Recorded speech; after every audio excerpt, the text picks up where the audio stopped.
and climate resiliency.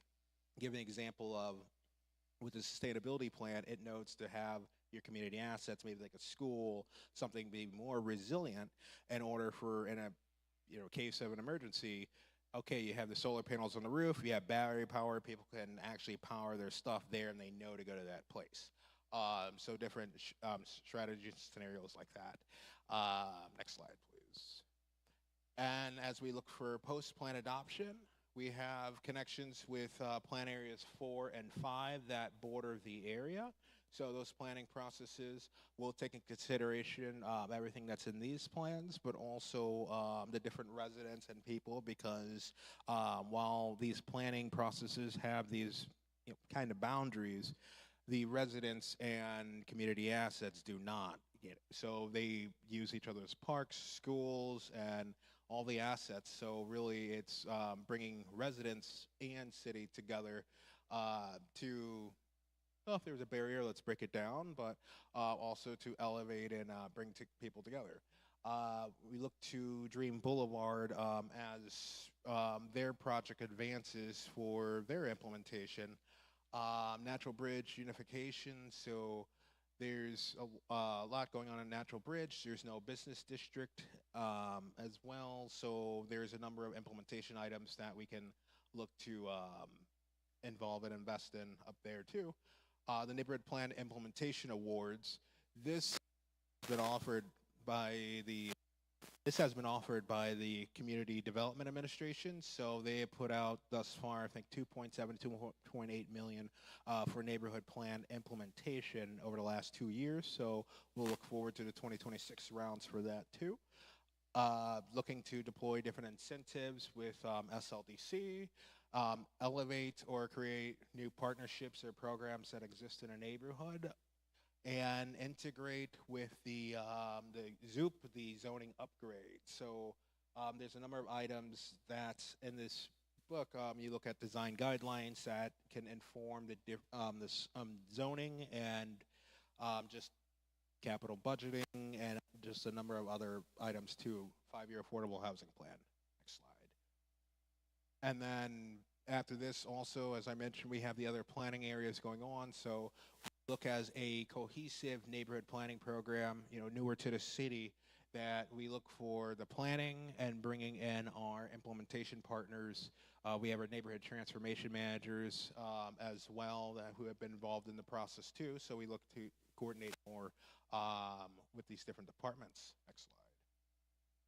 And throughout the process, the Planning Commission has been involved for just quick updates at towards the end of the meetings. We had a longer informational session in August, review session that you guys were invited to and some participated in back in August, the open house as well in November, and we had the request for permission at last month's commission meeting. Next slide, please. And this does follow the city and state laws of being publicly posted, the time and date, location, and publications in town. So this was posted in City Journal, the Daily Record. Also, the plans were available online at city's website and planestl.com, and also physical copies were available in places in the community. And with that, next slide. Oh, and then for your resolutions that you received an email update from myself where there were updates in blue, which really refer to the last, I would say, 2 pages, where it talks about different items and pages, either items that might have been an error of omission. So one of them was a transportation mobility plan classification that did not get updated so we need to update that map.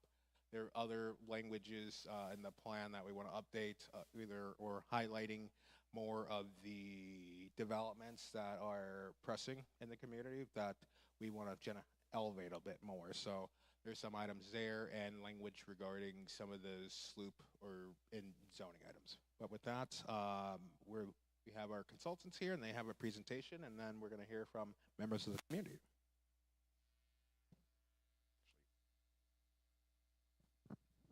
Thank you, Jonathan.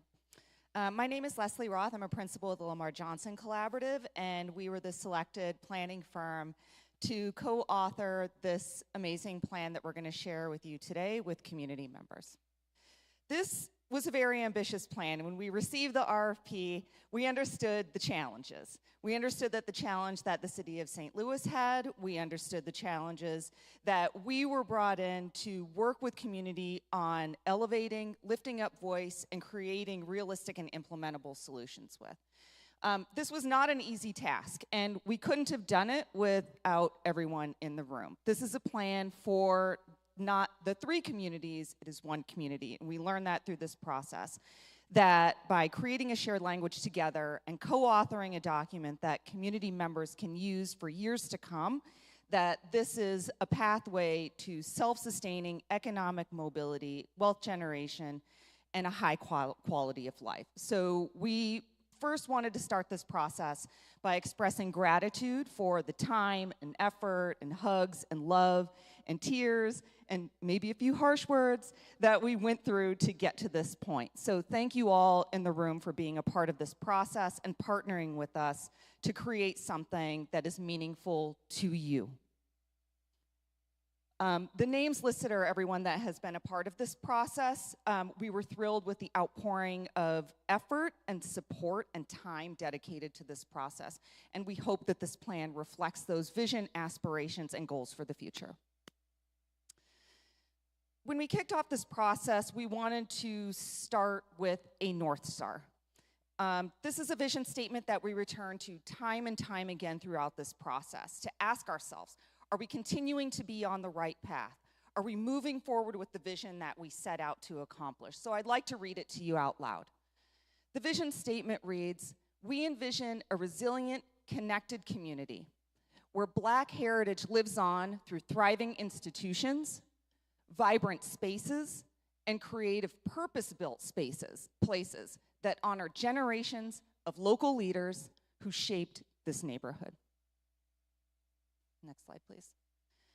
So this document is structured in a way that can be, was meant to be graphically rich, it was meant to be user-friendly, and it was meant to be taken as opportunity or interest arose so that it could be reflective and responsive to what the community needs were at the time, of course, what the funding and financing streams were, and it was meant to be a document that could be used so residents, community members, local leadership, and decision makers could be opportunistic about implementation. The chapters that you see here are iterative, they build on each other, and the real focus of this effort is the growth framework. When we started this process, we understood that there were a number of disparate elements in each of the 3 communities that needed to be understood further and really considered for what the strategies could be. We decided to take a little bit of a different path, and that was a path of integration. We didn't think that you could think about transportation without thinking about economic development. You couldn't think about housing without thinking about schools and safety and jobs and workforce development. So the overarching kind of crux of this document is how each of those elements come together in a comprehensive and holistic understanding of community and strategies that really begin to address each one of those intersectionalities. This has been about 16 months now that we've been working on this plan. It has been, and everyone has worked extremely diligently. As Jonathan mentioned, the amount of public engagement and outreach that has been a part of this process was not a part of one phase. It was not one conversation. It was a thread that ran through the entirety of the planning process. And that was really intentional. We know that as time moves on, new challenges and opportunities make them avail themselves, like the May 16th tornado. That was not on our bingo card for this project. And so being able to continue to build trust, to create a shared language, and to come together, even in the face of tragedy, is what made this plan a success. So there are 6 phases to this project. We are now in phase 6, and we're really excited about how we got here and moving forward with implementation after the plan has been adopted. Chapter 1 is the executive summary. We wanted to summarize the bulk of work that has been completed for this process and really give a high-level understanding of where we are and where we want to go in a succinct executive summary. This executive summary captures the goals and strategies of each section of the plan and can be used on its own. So the initial chapter really sets the stage for the draft plan recommendations. It gives you a sense of how to use this plan, how it can be used, and this is not a one-size-fits-all because we know that anyone who touches this plan will need to get a very quick understanding of what it means to them, how to use it, and how to accomplish the goals that are in the plan. We did highlight a few areas of the existing conditions report that we thought were foundational to the storytelling about how we got to the draft plan recommendations. And finally, we did want to recognize the tragedy that happened in this neighborhood. We thought that it was an incredibly difficult time. It still is. We have a lot more work to do. But it was an important part of how the community stayed together to move forward with creation of the recommendations. Next slide, please. We wanted to reiterate, again, the contributions of community members throughout the process on this slide. We did distribute over $10,000 in stipends. We had over a dozen community ambassadors who worked alongside us at a living wage for this process to extend outreach into the community, as Jonathan mentioned. There were over 35 neighborhood planning committee and working group meetings. Each working group took on a specific topic area of the draft plan. And every step of the way, every deliverable, every submittal that the consultant team created was vetted through each one of these committees and vetted through community members. And we'd always ask the question, did we hear you? Did we get it right? Did we use the right words? Is this what you thought it was going to be? Did we meet your expectations? Because we are the technical experts, but community members are the ones that are the experts on where we are, on place-based recommendations, and on understanding how to move forward with the plan.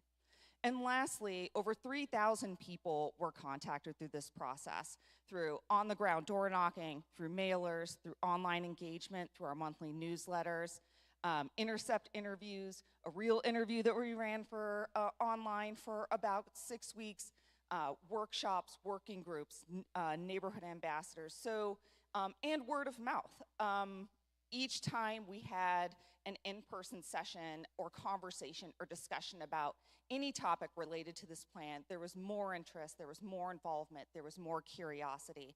And so we saw that as a sign of success, that we were moving in the right direction. The key takeaways of this phase of the plan is that co-authorship was a priority. We wanted to make sure that while we were the scribes for this plan, that community really was the author with us. We did address tornado recovery efforts. This is not a tornado recovery plan. One plan can't do everything, but we did want to acknowledge parallel, collaborative, and cooperative recovery efforts that were happening in the community during the time this plan process was happening. And really what this plan does is think about long-term resiliency and community self-sustainability. We know that this isn't going to happen tomorrow. And if you've already had a chance to look at the plan, you understand that there's a lot of bullet points. There's a lot of things that we need to do. So making sure that we created time-bound, implementable recommendations that were in bite-sized pieces. And we did this by starting from implementation at day one, by doing pilot projects, by showing what happens to traffic patterns when you just paint an intersection in community. And it also highlights and lifts up community priorities. Documents like this can be very, very overwhelming, and we all know that expression, the plan that sits on a shelf.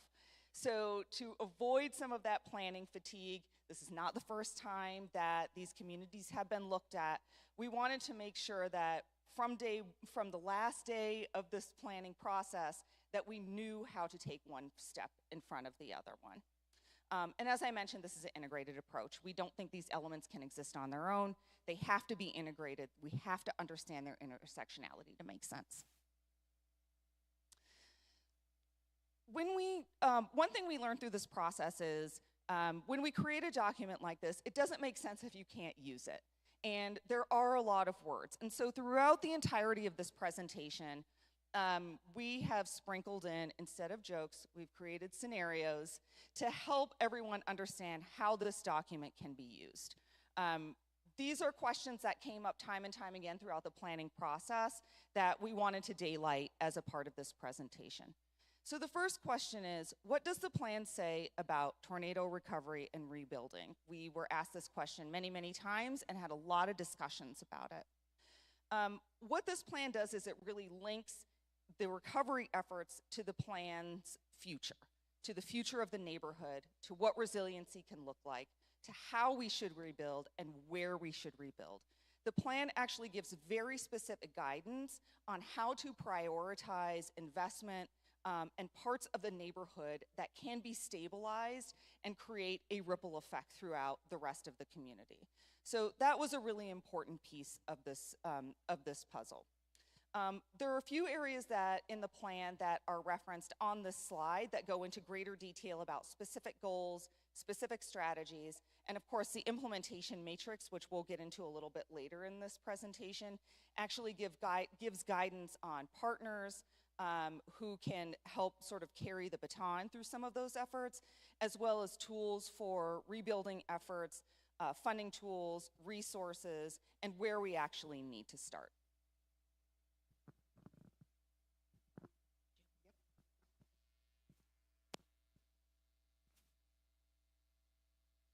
Good evening, everyone. I'm Hallie Nolan. I'm an urban designer with Lamar Johnson Collaborative and was fortunate enough to get to work on this plan with our team and our community here. So you've heard reference to the growth framework already. This chapter is really what I'd call the meat and potatoes of this draft plan. It is where land use, housing, and economic development come together to create this framework for long-term growth and stability in these communities. As I mentioned, the purpose is to combine those three, understanding that you can't move one forward without the other. It identifies where there are the right fit opportunities based on what we've heard from community, the existing conditions, and the opportunities that we're hoping to have here in the community in terms of new retail opportunities, new housing opportunities, and looking for what I call gentle density. So it also explains tools for implementation, some of the resources, strategies, incentives for moving those forward, and then it includes a density analysis as well as recommendations for the three neighborhoods, and then a density strategy for the whole community. So it's really used for residents, developers in the city to be aligned in terms of what project fits where, what's the right fit, where should it happen, the appropriate location, and those tools and resources for making it happen. So this is the housing vision that really was integral into this chapter. It's about creating a diverse, inclusive community with safe, high-quality homes, preserving history while fostering growth, wealth, and belonging for all residents. And then we also have goals that really led the formation of this chapter. The main priority of this chapter was the sentiment of growth from within, so really prioritizing the existing residents that have been here for generations and continue to make this such a strong place. We really wanted to prioritize them, the housing choice, opportunity, and quality, as well as retail opportunity, expanding those attainable housing options, creating new diverse housing options, repairing legacy disinvestment and redlining, and then reducing the vacancy through a block-by-block system through the creation of 8 development types. This is our economic development vision: inclusive economy driven by community-shaped investments, strategic partnerships, educational pipelines to nurture future talent, contribute to a shared prosperity, and improve key determinants of whole health and well-being. So again, the beauty of that vision is that it's not just about economic development, it's looking at everything holistically. So our goals around specifically around economic development is really strengthening those neighborhood serving retail opportunities, being able to get the tools and resources in place to attract new retail opportunities so that people can shop in their neighborhoods, they have walkable options, and they have access to their daily needs. Supporting local entrepreneurship and ownership. Through the collaboration with the Dream Boulevard, leveraging arts, culture, and the strong legacy and history as economic drivers.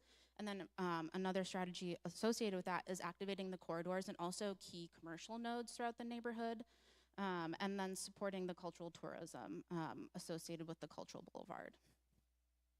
Our key takeaways from this chapter, really aligning those incentives, but also if there were incentives that don't exist yet, or resources or tools or programs, what could be created to support some of these things that aren't there yet. It also looked at clustering strategic development and reinvestment instead of a parcel by parcel or one-off strategy, but really having that holistic view. Looking at the corridors and anchors that can really serve as well as stable housing, existing stable housing for growing or building that momentum for revitalization. And then, as I mentioned, the plan defines these 8 typologies for guiding redevelopment that have identified appropriate housing diversity and housing options based on that existing character, building age, lot width, existing land use and proposed land use with the new sloop, and also community input. So scenario 2, this is actually the question we got the most often. Half of my block is vacant or under-maintained. I love living here, but the empty homes make it feel unsafe and forgotten. What can be done now, and what does the plan actually change? So as I mentioned, those 8 typologies identify where existing homes, residents, and infrastructure already form a strong basis through those 8 categorizations that vacancy and density is a part of that analysis. So where are the locations where you can build momentum from that already have that concentrated focus and activity going on for housing, but also for commercial activity. And then it also outlines the opportunities for rehabilitation, new construction, and infill housing. And then there's more detail in our design guidelines in terms of what those things could look like that fit and feel appropriate to the neighborhood character. We have a few more scenarios in this chapter because it really was the depth. We want more places to buy quality groceries and daily essentials. What tools do we have? So the neighborhood highlights, as I mentioned, those nodes and corridors for commercial opportunities. There's 2 of those development types for mixed use opportunities to support housing and economic development, but really underscoring the desire from community for improved food access, healthy foods, fresh foods, whether that's co-ops, farmer markets, pop-ups, creating sort of the recommendations that allow those things to happen, and then also outlining how you can better use the tools available or new tools in order to create the opportunity for those new retail opportunities. I think this is the last one for this section. How does the plan encourage development without pushing people out? So as I mentioned, the main strategy for the growth framework is growth from within before attracting new.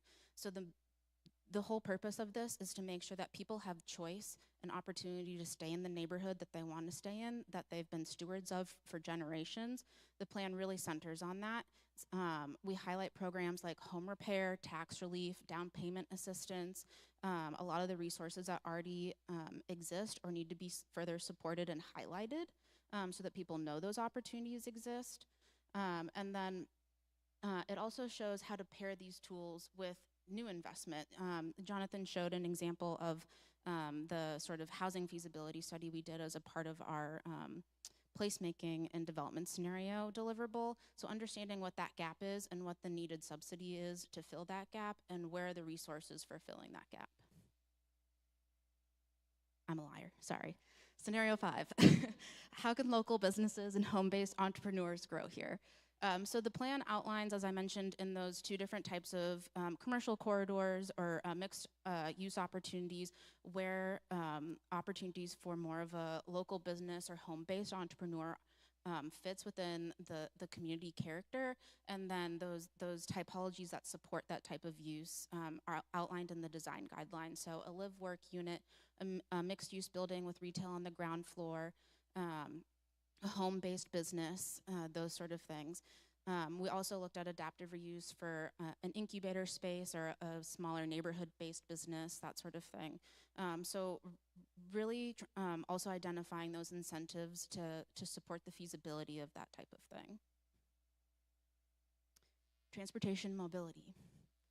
you have me for a couple chapters. Okay, so the purpose of this is to really focus on creating safer streets, better connectivity, and improved access.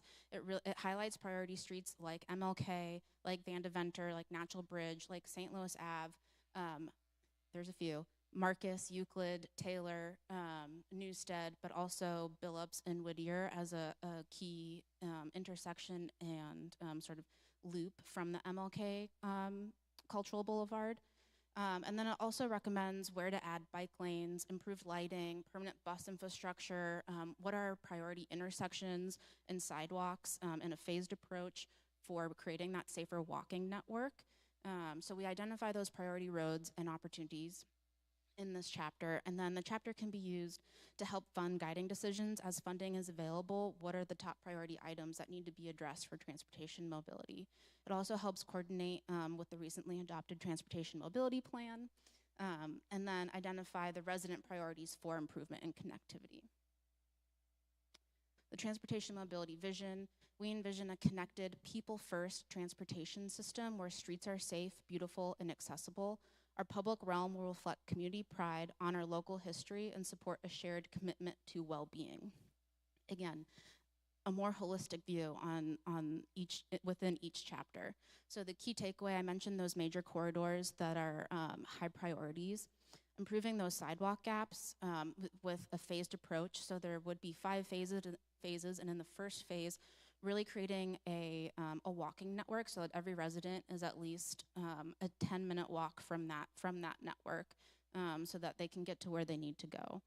And then also coordinating transportation improvements with new development. So as new developments come online, making sure that the sidewalk or roadway improvements are being done aligned with that development. Scenario 6, so sidewalks, lighting, and crossings need help. How does the plan make walking safer?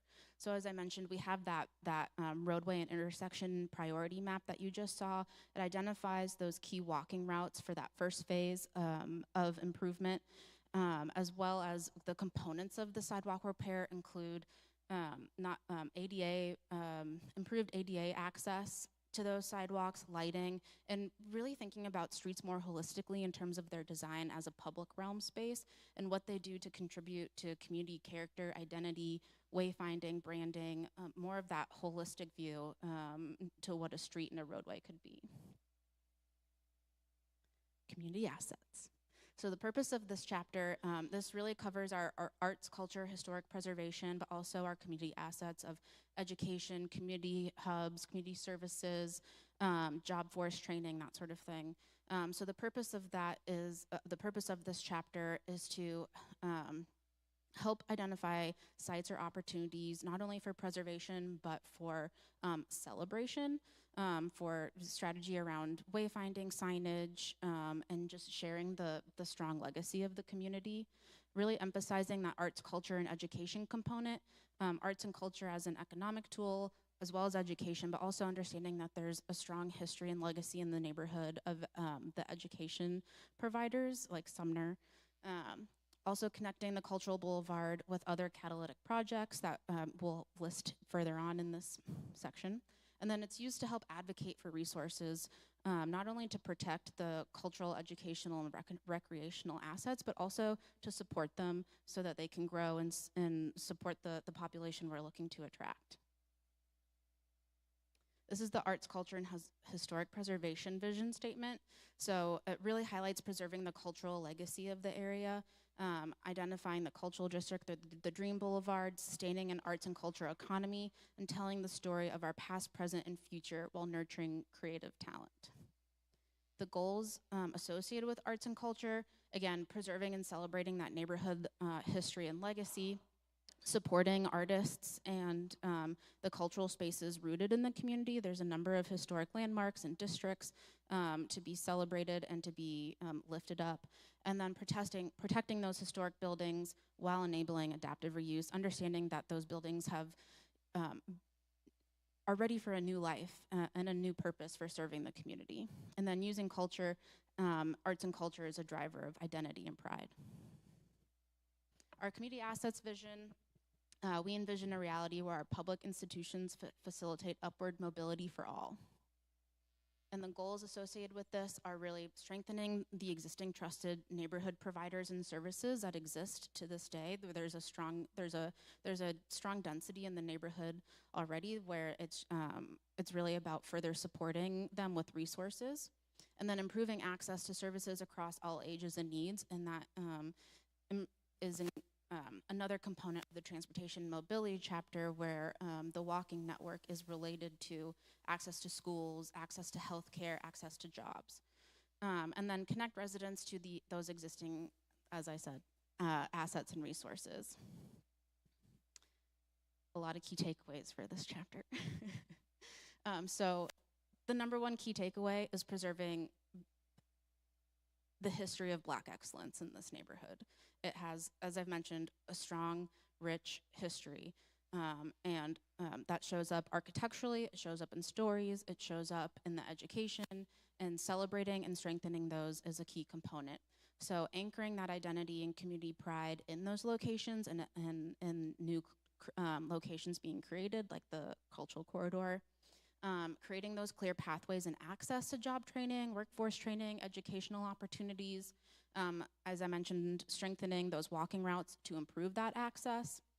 And then coordinating with the ongoing or future development.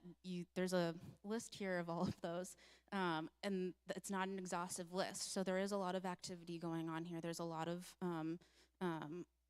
stakeholders and supporters that want to see these things happen, and coordinating with all of them has been a key component of this section.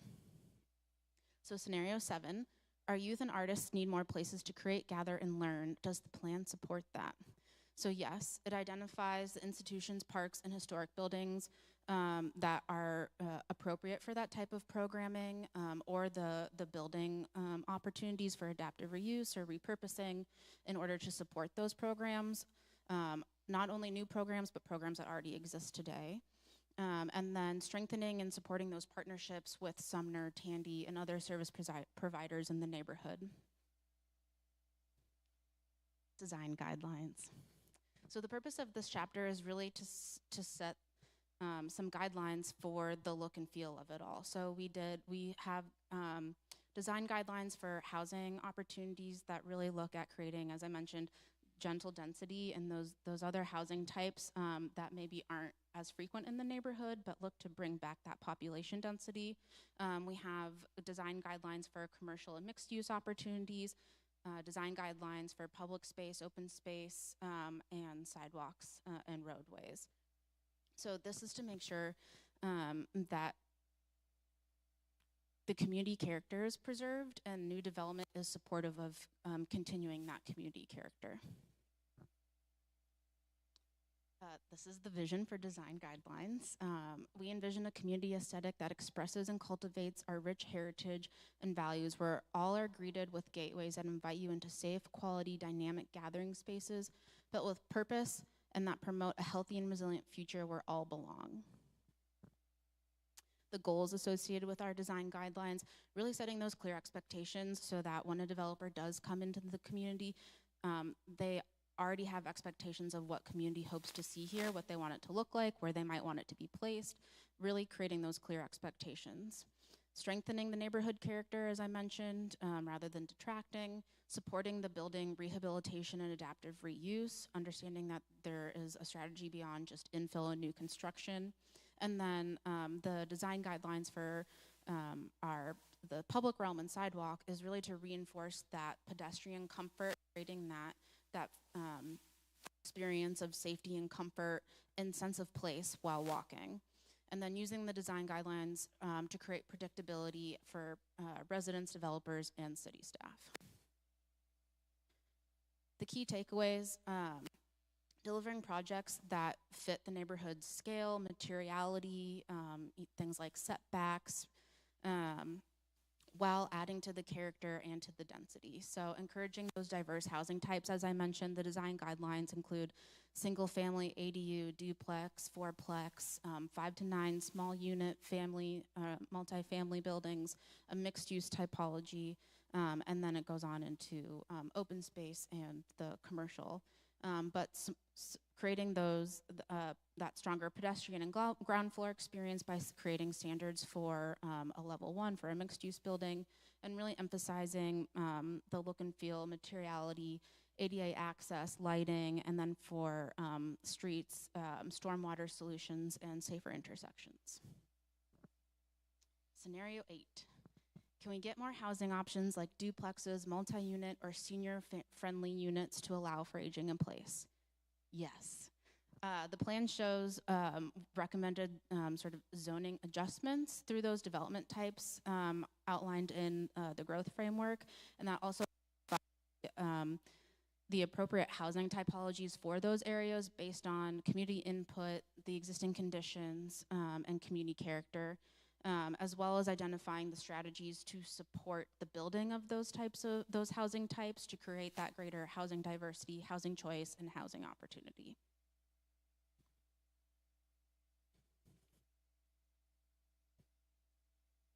All right, we're almost done, folks. So this may actually be one of the most important chapters in this whole document because, you know, let's all just take a breath from the amount of information that that is presented in here. And, you know, you might be hyperventilating a little bit about how are we going to get this work done. Well, the implementation chapter shows you how to put one foot in front of the other, how to do the step 1, how to create, how to manage expectations, how to understand that, you know, we're not going to do all this tomorrow. We're not going to do all of it in 2026. But with a little bit of pragmatism and a big dose of hope, I mean, we've done a lot of repair in this throughout the course of this plan. And the implementation chapter really gives you the tools to hold each other accountable and responsible and to take that first step into creating the kind of neighborhood that we've illustrated today. This is really a roadmap.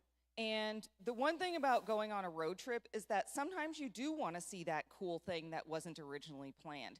So the implementation matrix is also meant to be opportunistic. If there's a funding source, if there's an idea, if there's a vision, if there's a path that gets you to doing one of the things in this document that we didn't originally anticipate, we should do that. And this document gives you the flexibility to do that. This is also a living document. What you see today, we hope that it is not the same in a year. We want you to keep coming back to this and updating it and adjusting it based on the real life conditions on the ground, the real life conditions in your budget, and the real life conditions that are based on opportunity that we see in front of us. It should change as years go by, and we hope that every single year you return to this document to make sure that it continues to align with your vision and aspirations, that it continues to align with the way that you want our community to look, and that it continues to align with the direction that you want the city of St. Louis to move in. The implementation vision is a coordinated, community-led implementation model that turns vision into action through clear priorities, neighborhood accountability, strong partnerships, and early wins that build momentum. The goals are to get everything done, to put it very, very simply. But we did in this implementation matrix wanted to be very, very specific about having an understanding of the magnitude of cost of each one of the strategies in this document.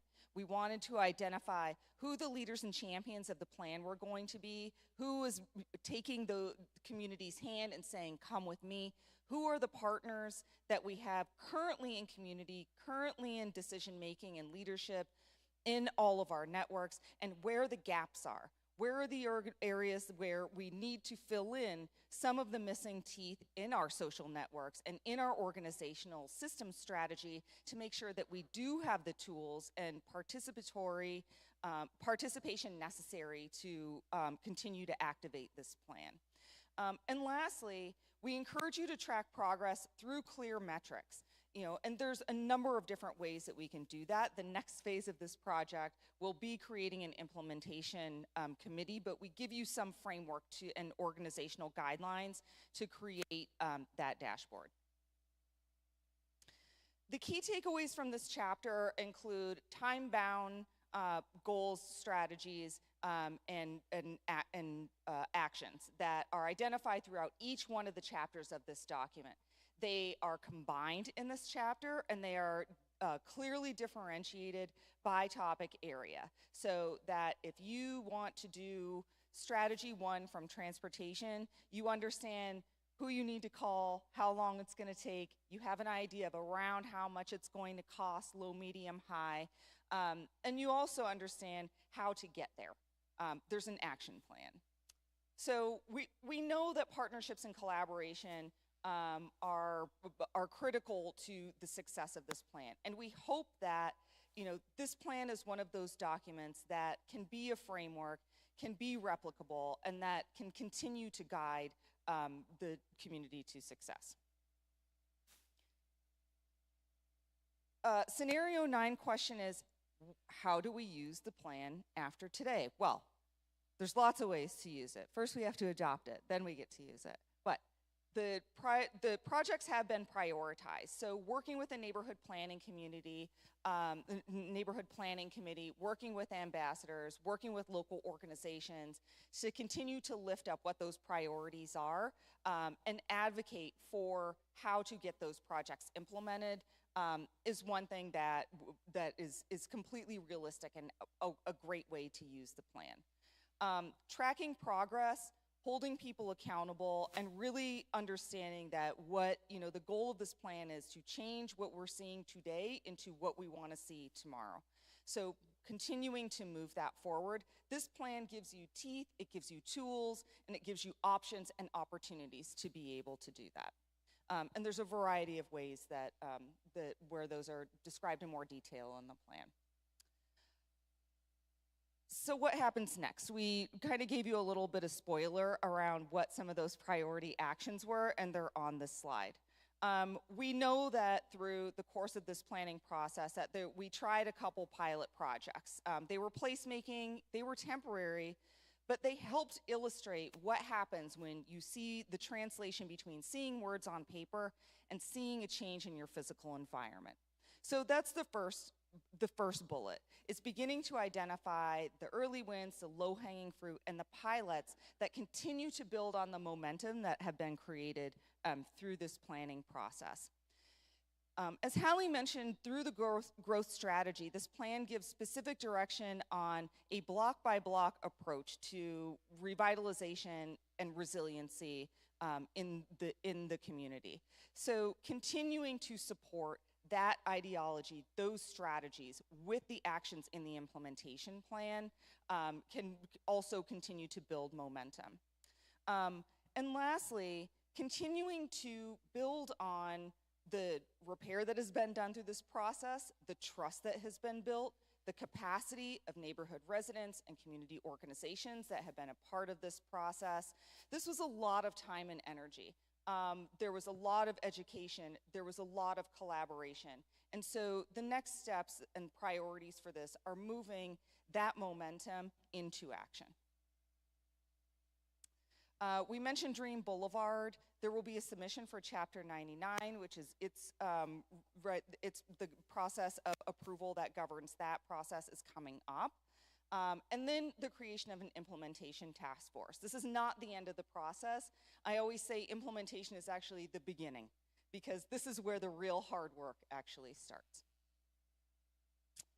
We have a number of community residents who have a few words to say about their experience in the plan. So first off, are we okay to go with this? Okay. First off, I'd like to ask Julia to get us started. Thank you, Miss Julia. Thank you. Good evening, everybody. I wrote a speech. Aaron always said my speeches are too long, but I think this speech is just right, so that everybody can get a feel for my community. Good evening. My name is Julia Allen. I've lived in this community for 76 years. Growing up here is something that I can truly say I am very proud of. Who can say they grew up in a community where some of the most life-changing legal battles that changed the lives of Black people in the United States related to segregation and job discrimination originated? Our community can. How many of you have heard of Green versus McDonald?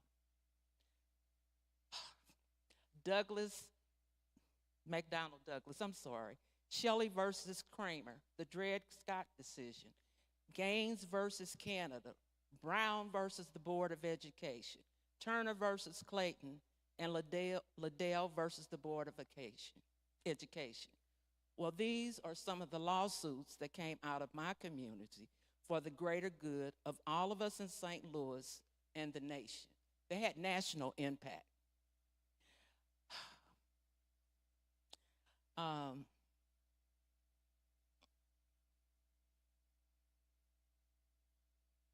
Imagine living down the street and talking to Julia Davis and her son, John D. Buckner, almost every day. Both were educators and community members who believed in the preservation of Black history and culture. Mrs. Davis was so outstanding. We have a library named after her, and her history collection is preserved in the main library. Well, these are just some of the contributions that people who live or have lived in my community have made for the greater good of all. Growing up, our community was very diverse and thriving. We had people on all levels of the economic spectrum. They worked together for a community. Neighbors knew and looked out for one another. We had schools where excellence was taught and expected. Churches and community organizations that worked for all of the community. Housing, community action agencies. Today, we still have those same organizations and churches like Northside Community Housing, Coatbury Presbyterian Church, which unfortunately was torn down because of the tornado. Annie Malone Family and Children's Services, Antioch Baptist Church, Northside Youth and Senior Services, St. Philip's Lutheran Church, Homer G. Phillips Hospital, St. Matthew's Catholic Church, St. Louis Cares, St. James AME Church, and the Tandy Rec Center. These serve our spiritual, social, healthcare, and recreational needs. In 1979, after the closing of Homer G. Phillips Hospital, our community started to change. Schools began to close, businesses began to leave, homes and property began to be abandoned. Our community alone has over 4,000 vacant or abandoned properties. This does not include damage done by the May 16th tornado. We're talking about almost 30 years of neglect, disinvestment, abandonment, decreased city services, and bad policy. Whether the Team 4 plan was officially adopted by the city or not, the city of St. Louis has continually abandoned the people of North St. Louis using the guidelines from Team 4. How many of you on this commission have ever really visited our community except for a meeting like this? How many of you outside of your civic, private, or social life have gotten to really know the people in our community, our values, our hopes, our dreams? Guess what? In spite of all the disinvestment, we have survived. We stand united, strong, and will continue to survive because we understand what community is all about. Now we come to you today. We have this community plan, which our community, the City Planning Office, CDC, and Black Rock Consulting have worked on over the last 16 months. It's a good plan. It's a fair and equitable plan that we as a community have come to a consensus on. I am encouraging you to adopt this plan. Do not make the mistakes of the last 47 years and leave this plan on a shelf or continue on the path of disinvestment. The plan needs to be approved, financed, and implemented. It needs to begin next year with the help of community, because we are still standing, watching, working as a community, and we will hold you accountable. Thank you, Ms. Julia. Our next speaker is Frankie.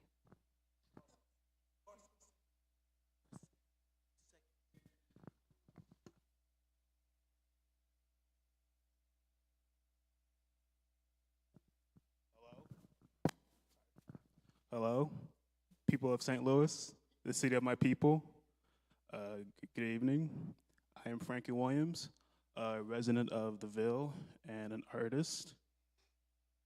I have been involved with neighborhood planning for 2 years and an ambassador for almost 2 years.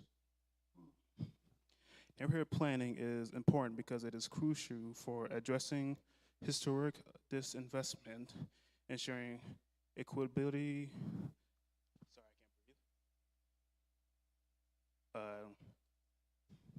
development, and empowering residents to shape their future, focusing on goals like affordable housing, economic growth, improvement safety, and better community assets, making plans like Plan STL vital for turning community versions into reality, fostering stronger, more vibrant neighborhoods. I wanted to be part of this project because, since my senior year of high school, I like to be involved in things, such as this. It has been a passion for me. What I want to see moving forward in this community is a lot of changes, such as more safety, more new businesses, new art, new everything. And I want to build a community where we live in a place with peace, love, and respect. Thank you. Thank you, Frankie. Our next speaker is Charles Eden. You guys are acting surprised. The list is like right here. Good evening, good evening. I don't have a speech, but I do have some bullet points. And I guess the best thing to do is just tell my story. I like to start with thank you for taking the time to listen, and thank you. Let's start with, I'm just gonna go off my bullet points. And all right, preserve Black history, and like the cultural aspect of it, of the plan. This is important to me because as a growing up in this neighborhood, I really wasn't the best. I was always in trouble, DJO. Then when I got to Sumner, I've been to 10 different schools, by the way, before I graduated. So, yeah. When I got to Sumner, I just kind of just walking in and seeing the Wall of Fame and knowing the history. It's important that we know our history because I didn't know my history, who I was and where I come from. So preserving that history, it just got my head on straight. It got me wanting to be a delivery driver, to believing that I can be the president if I wanted to. It opened my eyes to a lot of things. It offered me opportunities coming out of Sumner. I actually had a job opportunity to travel city to city. I lived in a lot of cities. I worked on the Fight for 15 campaign, so it offered me the opportunity to see how different communities operate, organizing the community, organizing labor, organizing, just the whole aspect of it is very interesting. And seeing the country, it kind of it got me to a point where it's like, dang, man, St. Louis has nothing like this. So I kind of just packed up and came back home.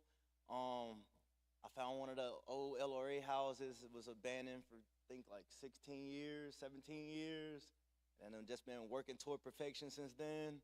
And then, like, my block is like, it's a good block, but it's not a good block. Just like the north, just all over the north side, just disinvestment. This plan will really bring business and development into the community, stuff that we need. The walkability, being able to, walk. When I lived in New Orleans, the pathways and the landscape, the parks, all the neutral grounds, U-Turn City. It's just people was all in the middle, on the neutral grounds, like Kings Highway, playing chess. I experienced real Southern hospitality, but here I can't even walk down the block without, it's city. The LRA own a lot of houses, so they all overgrown, sidewalks broke up. Just seeing how cities plant the correct trees can make a difference. Just being able to get to your house, it's annoying to be honest. Go back into my phone.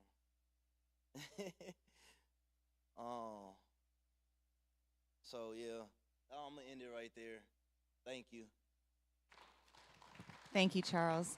Unfortunately, Dr. Rhonda Wallace couldn't be with us today, but we have a recorded message from her that we'll watch now.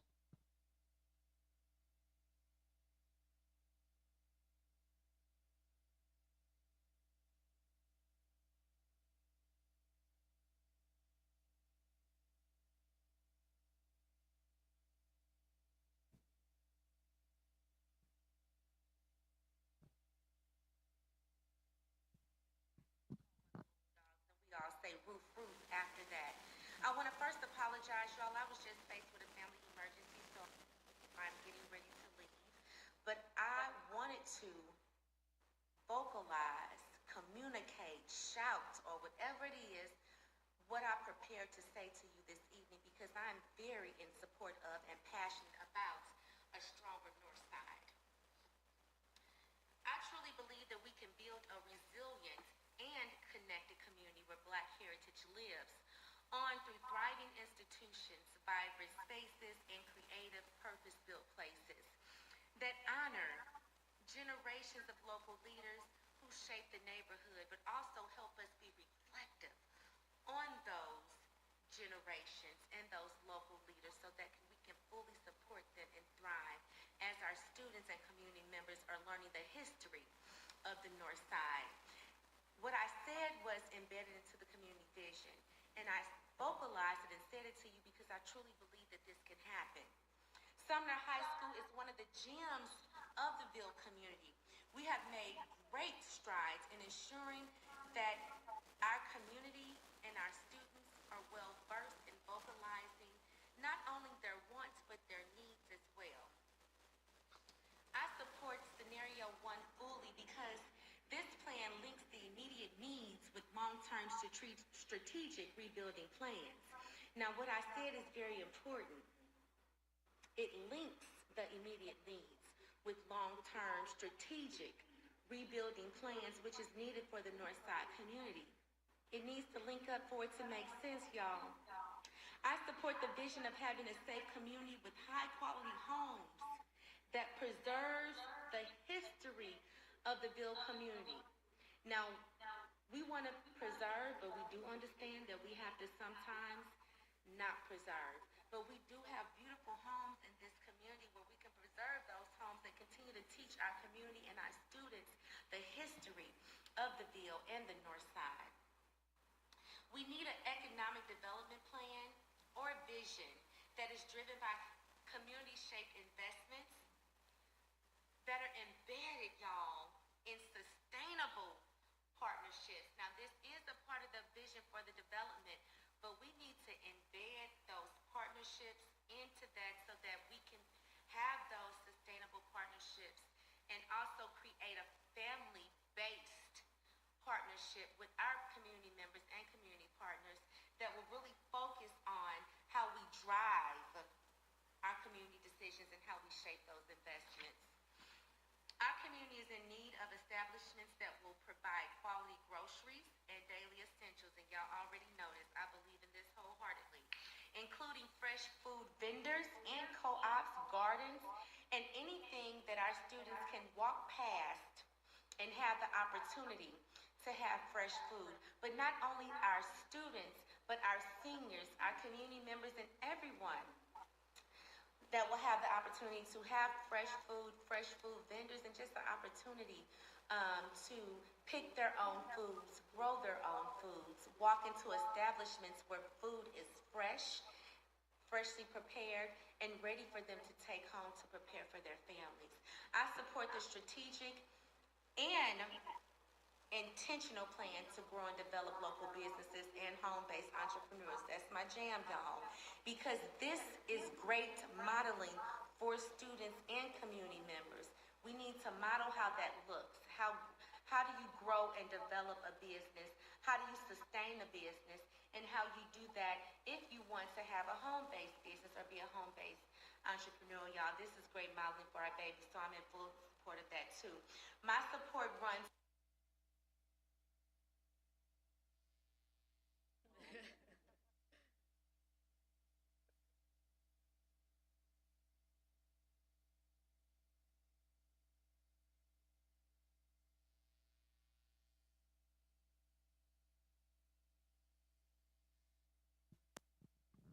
Okay, we'll continue on with Miss Sunny Hutton.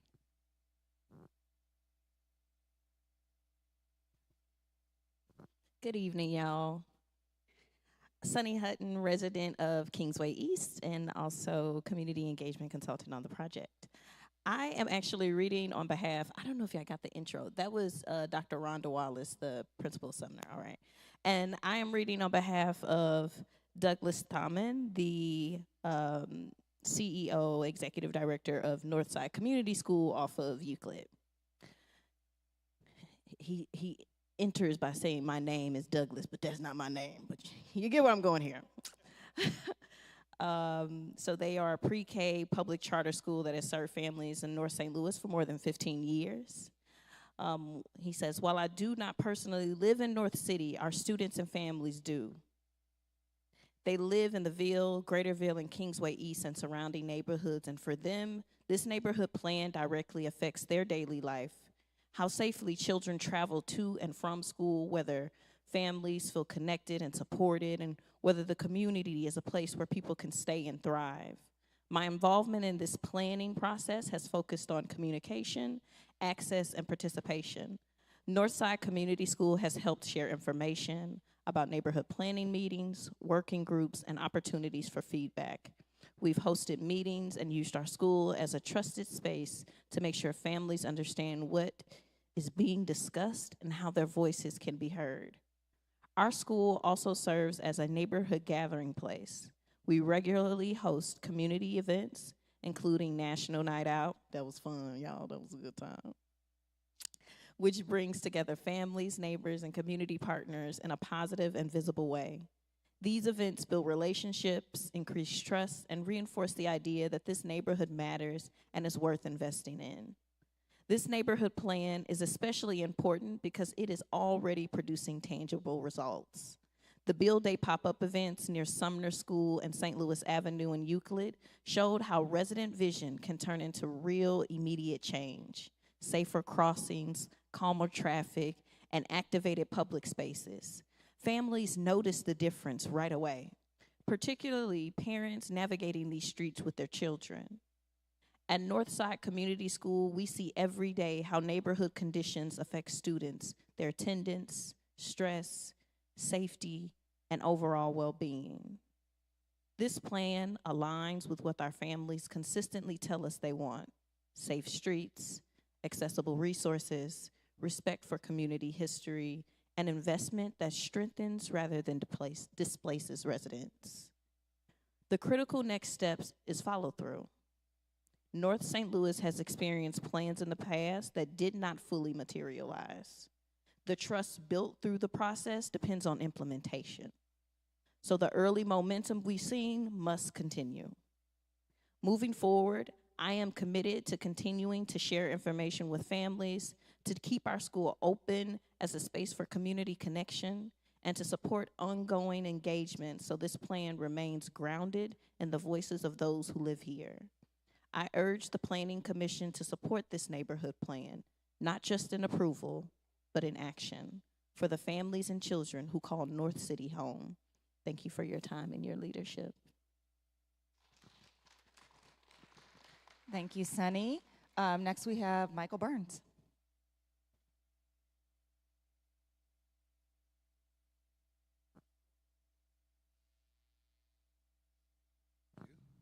Good evening to the commissioners, Alderwoman Sanye, to the city officials, city employees, concerned citizens, and the pastor there.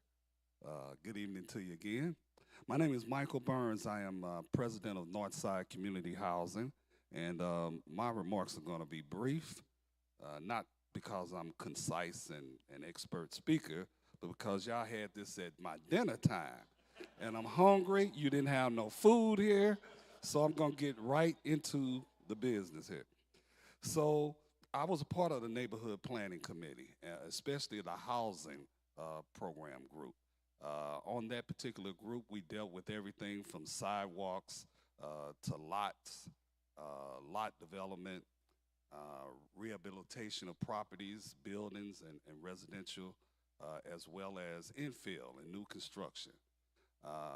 This plan also included not just what the work of Northside Community Housing, but it included the work of CARE-STL, Northside Youth and Senior Services, Flor de Lee Development, who's developing the whole 4200 block of Maffin and Simmons School. So all of those projects are a part of this. The plan is good, it's concise. Members of the community, both the residents, the business community, the city officials, the developers have all worked to make sure that this program works out because we see this as a positive move in North St. Louis, and we want to certainly be behind it. And because of that reason, Northside Community Housing is specifically in favor of this plan. But it's also a little personal to me as well. Because half of my life, I lived in North St. Louis, the first half of my life. And during those 30 years or so, 10 of those years, I lived on the 4000 block of St. Louis Avenue. On that block, I met a black Catholic family that lived across the street from me, called the Myers family. And it just so happens that one of those Myers kids is Jonathan Roper's mother. So I grew up with Jonathan Roper's mother, his aunts, his uncles, his grandfather, and his grandmother. You know, so to see him especially be the person to work and put together this plan is extremely heartwarming to me. And I'm so grateful to be here, to be alive, and to watch this plan go forward and knowing that it's been under this young man's leadership. And I thank you so much for this opportunity. Thank you, Mr. Burns. And last and certainly not least, we have Mr. Tyrone Johnson.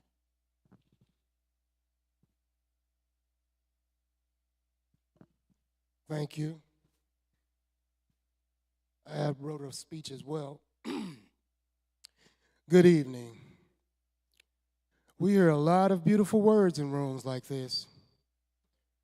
We hear about potential, strategy, tomorrow, but I'm not here to talk about tomorrow in the abstract. My name is Tyrone Johnson, and I'm here because I believe in implementation. I believe that the difference between a dream and a delusion is discipline to write it down, map it out, and actually get it done. My roots in the soil run deep. My mother is a graduate of Sumner High School. I lived in the Ville when I was very young. So when I look at Area 1, I don't just see a map. I see history. I see my history. That history is exactly why I aligned myself with Kingsville, where I now serve as the community liaison for the Kingsway East neighborhood. I didn't go to Kingsville to find a philosophy. I went there because I saw my own values reflected in their work. I saw a group that wasn't just talking about change, but was building systems to sustain them. I joined them because I wanted to be around people who treat execution as a requirement, not a suggestion. That is exactly the same energy I'm bringing to this economic development plan. And what excites me most right now is seeing the energy shared, and I'm proud to see our area working together. Kingsway East, the Ville, the Greater Ville, moving as one unit. Let's be honest. Economic development can sound cold, it can sound like charts and profit margins. But if we do this thing right, the plan is actually an act of love. We have to focus on wrapping our arms around the people who are here right now, though. We aren't trying to build a new neighborhood only for new people. We're building infrastructure for us.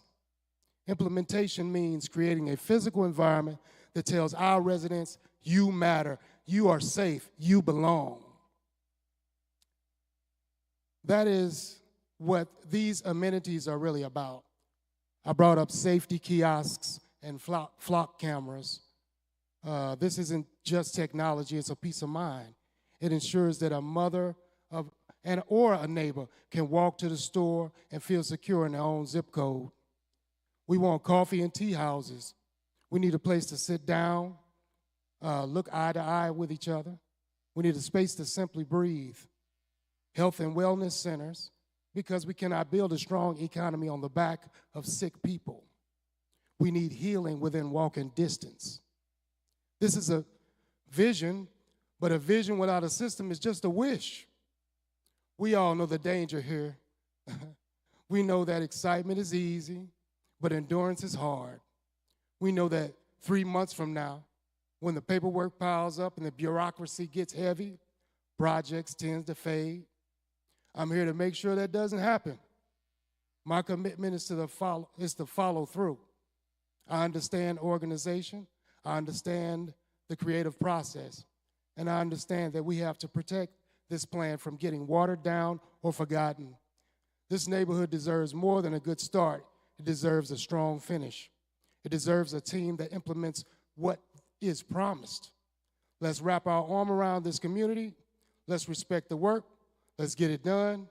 I want to thank each and every person here for their time and energy. It has not gone unnoticed. Thank you. Thank you, Mr. Johnson. I'd like to thank all of our speakers for your hard work and support of the plan, and that concludes public testimony. Thank you, Leslie and Hallie, and thank you, everyone, for being a part of the planning process. As you heard, these 7 people. We're not in public hearing yet, so I'm sorry. This was part of the presentation. So these members have been a part either as a working group member, neighborhood ambassador, neighborhood planning committee members, and they played really crucial roles in this planning process. Just note, at this point where you heard the presentation, staff feels as though we met the minimum requirements for plan adoption, and we're here to answer any questions or comments that you may have, and look forward to the public hearing. Thank you.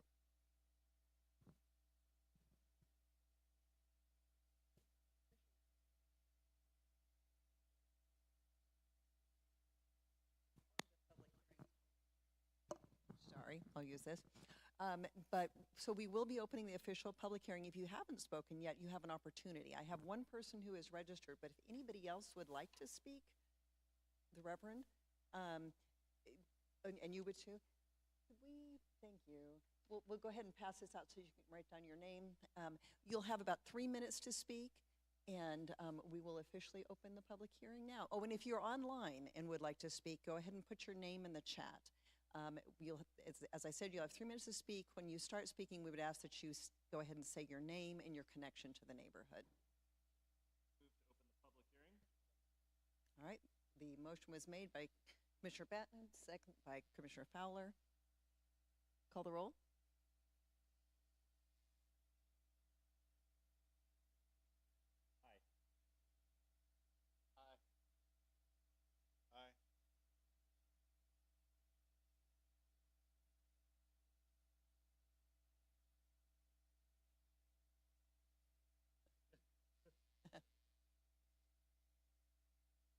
Aye.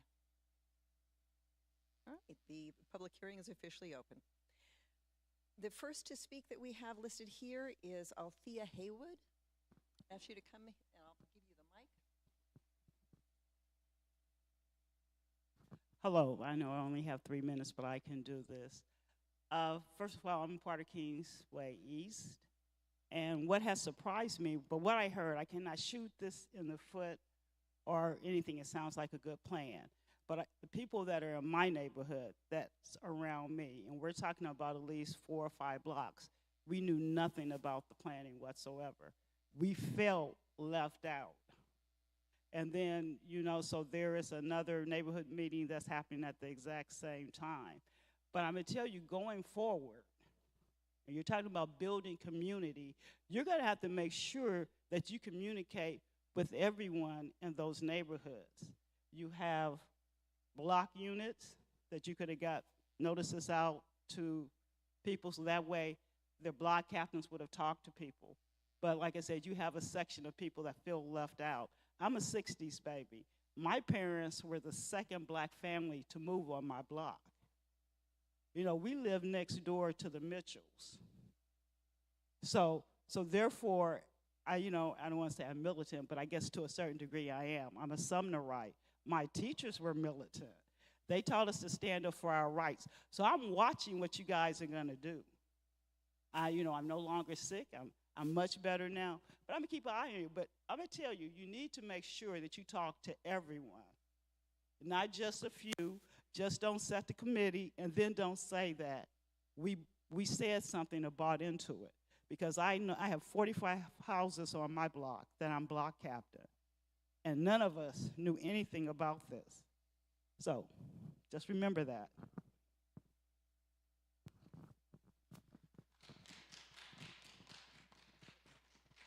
I think we'll keep using this for the benefit of everybody here in the room. The next person I have on the list is Jean Crumpton.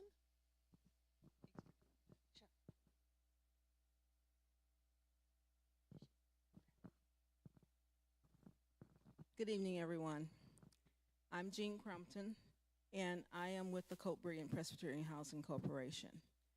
And we are currently in the process of rehabbing the building at the 4700 Labadie as a mixed-use building, which we were able to get some CDA grant funding for. So I wanted to speak out. It took us years to get this building, which was an LRA building that had been vacant for many years, set up for some low to moderate income housing and also to have some office space for rental space. But I want to say that one of the points made here was to keep the momentum going. That project was the first project this project is the first project for years. And we wanted that to be like a catalyst for more development, more improvement in North St. Louis City, especially we're part of the Kingsville group also. So I am very excited about this. I'm happy that the organizations are all working together to get it done. And I hope that the city will continue to support the growth and the momentum that has been put into this program.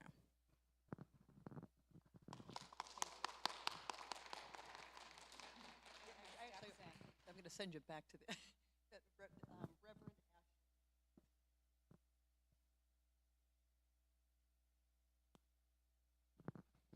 Hello, and welcome to St. Philip's. I'm Reverend Richard Ashley. I'm the pastor of St. Philip's. And I think this is a well-written visionary plan. It's kind of vague, and that bothers me. I grew up on Cook Avenue, 4108, so I'm definitely a part of the greater Ville and Ville community. Sumnerite, Riddick Elementary. I'm sure you contacted local churches in doing this, but St. Philip's wasn't contacted. I found out about this when we were approached about the meeting, and I'm pleased to host it and hope that there's still flexibility so that those of us who were not part of this can have some input. Because we've been here 98 years, that ought to say, give us a call. And I'm worried about funding. And let me just say this. I'm old enough to remember when we were promised that Homer Phillips would not close. broken promise. I don't want this plan to end up on the shelf and broken. So I'm supportive, but I want to see some action and some funding in this community. And, you know, you can call St. Philip's. We'll be there. Thank you.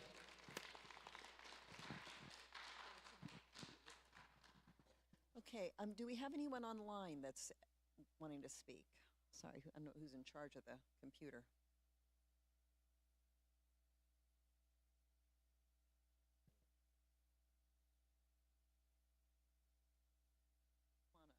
And if you would just go ahead and sign your name so we have it on the record. Miriam? No one online, thank you.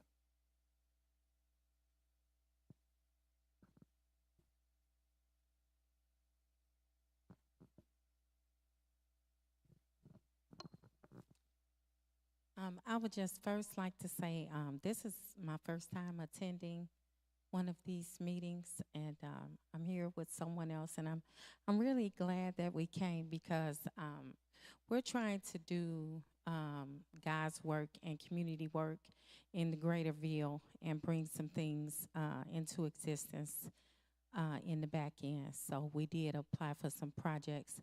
But I first off would like to just start by saying, first, my name is Lynn Anderson. My parents were living in these areas as I was a child. So I was born on 5065 Claxton. That's not the Greater Ville, that is Walnut Park. However, this neighborhood is tied to my grandmother, and she spent 30 years on college over near the fairgrounds area, and that's where I spent most of my time as a child. So my heart is in North St. Louis. It always has been. Right now, I reside in St. Louis County, but I do have a small business that is here in North St. Louis. That business is Career Services, and it is called Diversity Job Source. What we've done is 52 job fairs in the St. Louis area. We're trying to bring those job fairs to St. Louis City. They've been existing in St. Louis County. My heart is in North St. Louis simply because there's a lot of work that needs to be done here. This plan is excellent, but just as the pastor stated, we do need to be more specific on some things, even though we haven't read the whole packet, because I have the packet downloaded on my phone and it's very long. I didn't hear anyone mention reentry services. I didn't hear anyone mention anything, maybe one person about mental health. I heard someone mention something about health services. I know that Aphenia has recently came to the area, and they do provide a plethora of health services. However, in this plan, because this covers a wide area, and these are areas that are critical, and they need help. So the mental health services, the reentry services, the career services, these things have to exist. And in the plan, there needs to be a plan about how you're going to create these things if they aren't there. I know that Urban League, and I know that they have the Empowerment Center, and these things are new, and that Boys and Girls Club is doing something new here on Grand.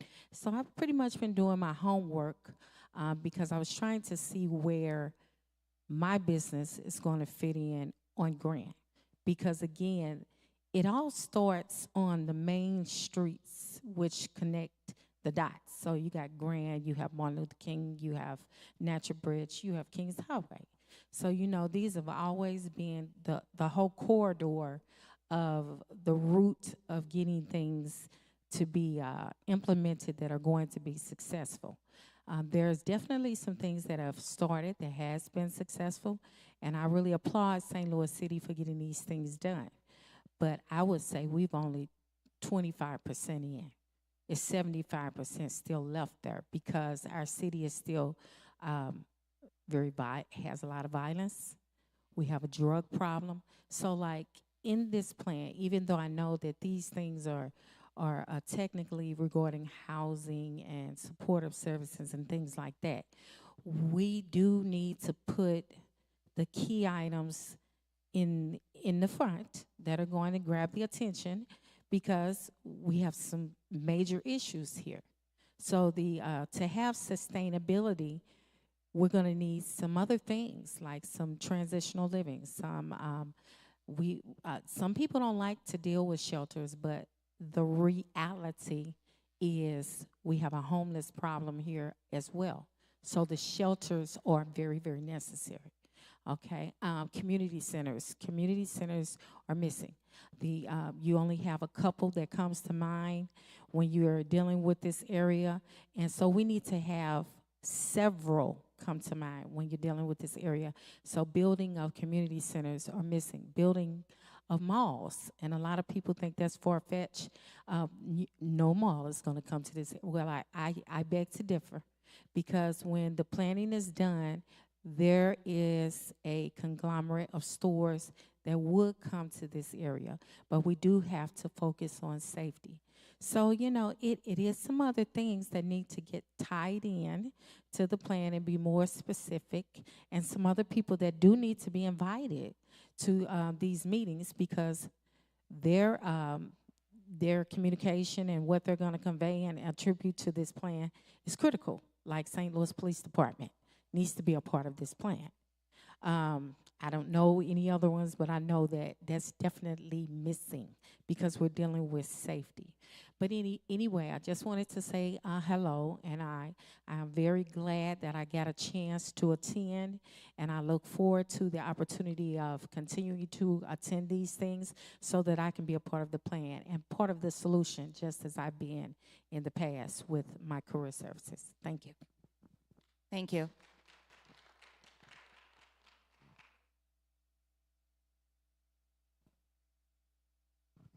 Good evening, everyone. I am Pastor Reggie Chandler. I kind of grew up in this neighborhood. My family lived on St. Ferdinand, and I grew up in the Drummer Bugle Corps, the Lancers, and Tandy Park. So I'm and I was born at home of G. Phillips. And so May 16th changed our church's life when our church was destroyed by the tornado. And I thank Pastor Ashley for allowing us to worship downstairs. We had an opportunity to leave and go somewhere else, but I love this community. I decided that I wanted to stay and worship here and be able to make a change in the community. My thing is, let's stop having a lot of meetings and no action.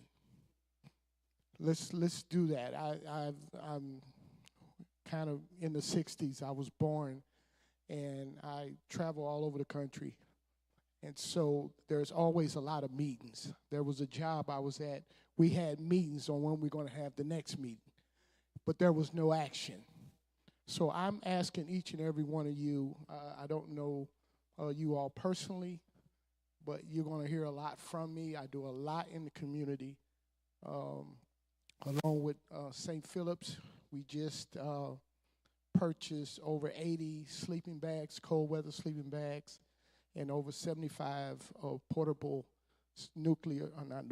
portable chargers for the unhoused. So we're really tackling this thing in the community. All I'm saying is, please, let's not just have meetings, let's have actions. And you all have been elected, so we know what's going on in Washington and things like that, but I feel that St. Louis is better than that. And again, would like to meet each and every one of you all. And so if anything I can do, me and Pastor Ashley, we do it together. And so he needed a firecracker like me here, and so I'm here, and I'm ready to get some stuff done for this community. Amen? Amen. Thank you.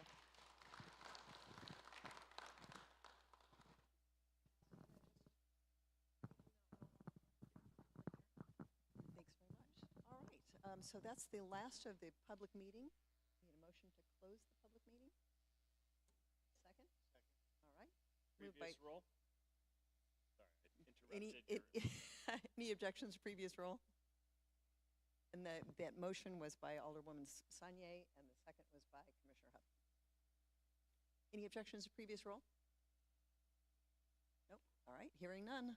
The public hearing is closed. All right, we'll now move on to commissioner questions and discussion. I'm going to go ahead and pass this all the way down.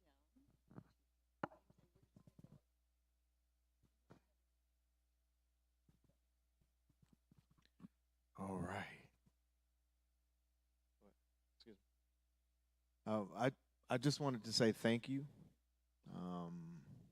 As a person who has committed themselves deeply to this community, I stood by with high expectations, and I truly feel that you all exceeded my high expectations in the way that you've delivered this plan. So, very excited to see it completed, and I am ready for implementation.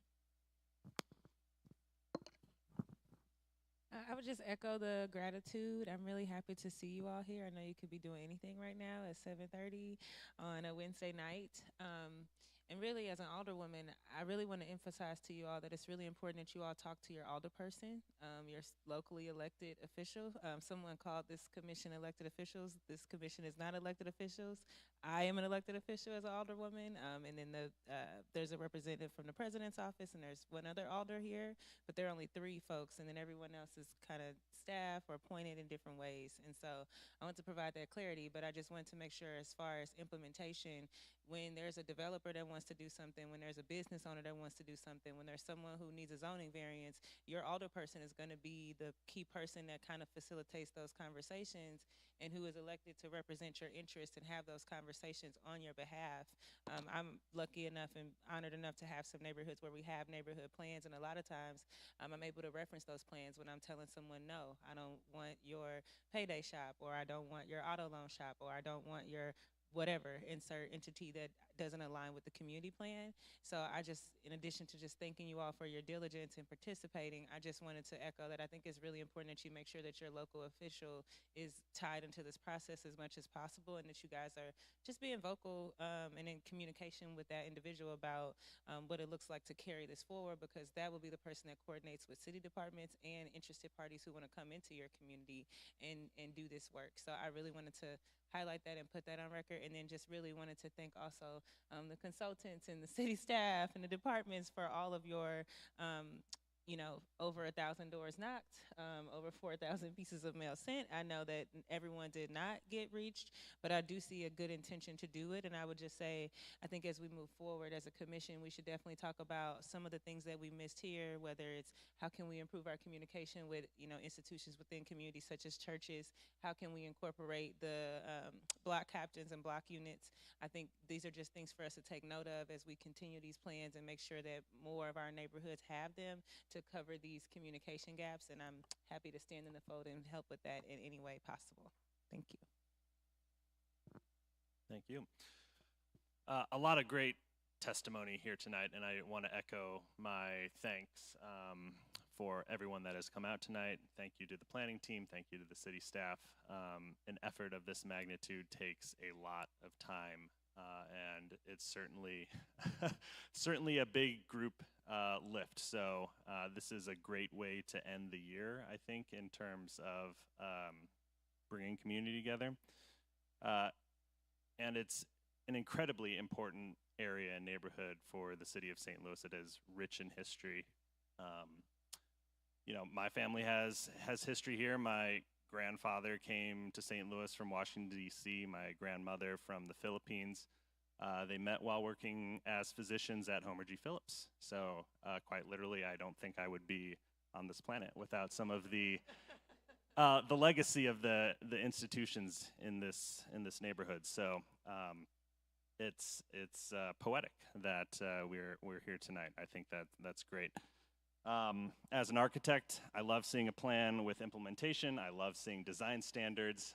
That's incredibly important. I think that'll really help the neighborhood as development comes, and the neighborhood rebuilds. There's a lot of work to do. I get the urgency of implementation, and I think that's an incredibly important part of plans that are adopted from the city these days, and is something that this commission is certainly keenly interested in.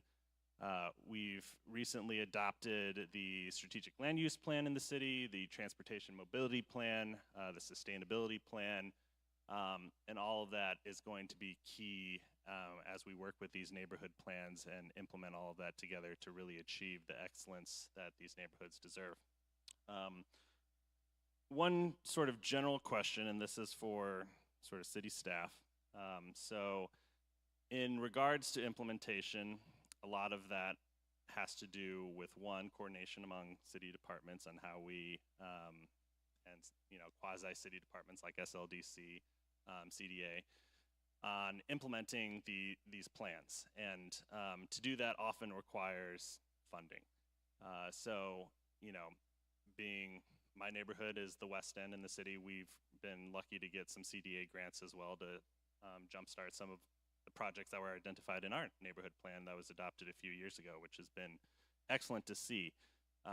But some of these things will not happen without funding identified, and part of that is as working with your elected officials. Part of that is, I think, finding ways to be creative, grant funding.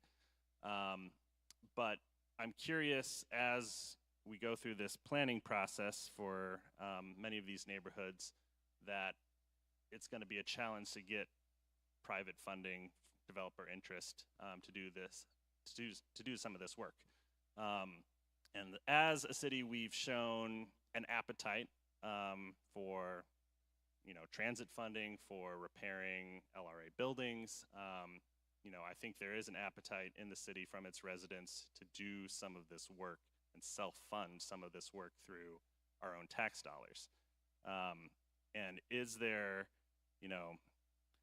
ward capital funding, CDA funding is always something that can fluctuate, but is there an opportunity where a fund could be created to specifically implement planning initiatives? Something I think worth considering, and I'm curious if anyone has any thoughts on, as these plans complete over the next few years, on how the planning agency is going to move from this planning phase to the implementation phase.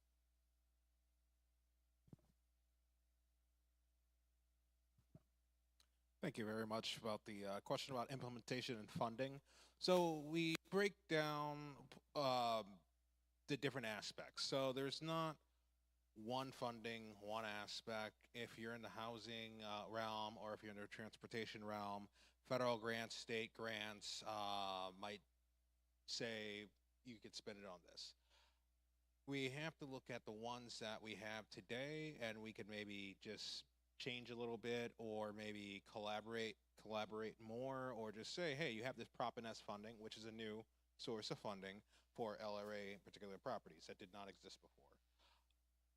It's not enough, but it's a start. But who's that second half who's going to come in and say, okay, I see your 50,000 and I'm going to layer 50,000 on that?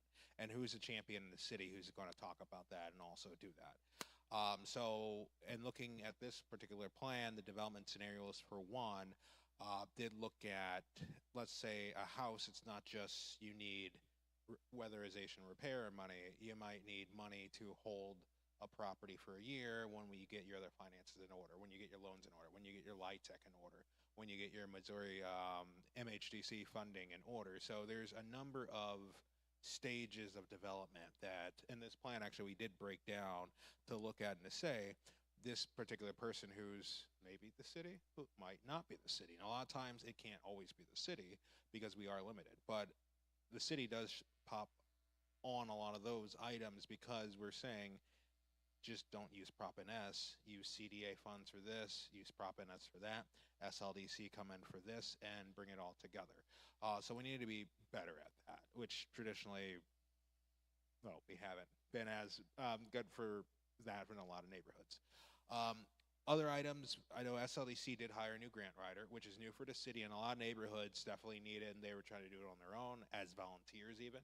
So we want to identify those different opportunities for one, but also to say, and then you can guide that energy here. So yes, we hired a grant writer, great, but what are they going to do? And what are they going to focus on? So there's communicating those items and looking at, there's the capital improvements budget, that's an annual allocation. There's the 5-year consolidated housing plan as well. So we also need to meet with, all our people are always busy. They're always, the wards just got a lot bigger in the last couple of years. So they're meeting with more people and understanding. So we hope that these community plans can be used as to say, hey, these are, let's just say the top 5 things or 10 things under your purview that might be law about zoning policy. They're already working on pro-housing. So that initiative, the city did receive funds. We are looking at shorter development process, which does help a lot of this get started. Also in this planning process, we held what's called a building confidence and housing program. So most of our neighborhoods are built it's mostly housing, then you have community assets and parks, but if you look at a land use map, it's a lot of housing.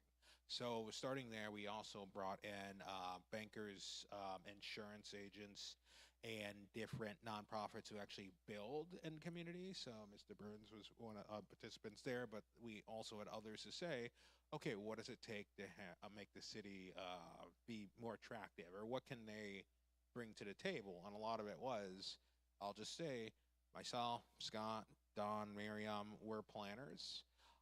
So we do need the other people, the other programs. I'm glad SLDC hired a grant writer because PDA, should we have it? Should CDA have it? We need to agree and get coordinated more to say we don't all need a grant writer. We do need one, but we need to be focused. So let's focus. Let's make the programs work for us. Let's understand that, we have a 1950s zoning code, but it took a lot of thinking, a lot of people to support, hey, that's older than a lot of people in this room, and so it's just like, what doesn't work, what does, understanding that more, and let's change policies, let's align to funding sources, and also the confidence that people have. Once you say, hey, St. Louis actually has it together, they have this plan that they could look at, I want to be a part of that. That's exciting. Tina Turner mural before Harlem Tap Room went down, that example of Whittier and MLK, please look at it. There's Tina Turner mural. Invest STL is moving in, or they moved in. The Dream Boulevard's across the street, and there's also, that's at one of the newest strip malls in the area there, and they have a restaurant too. They had multiple restaurants. We could celebrate there tonight after this adoption at Harlem Tap Room if they were still open. Of course, the tornado happened, but we still look at to say that's a very important place, and we all have our roles, but we also need to know what these roles are.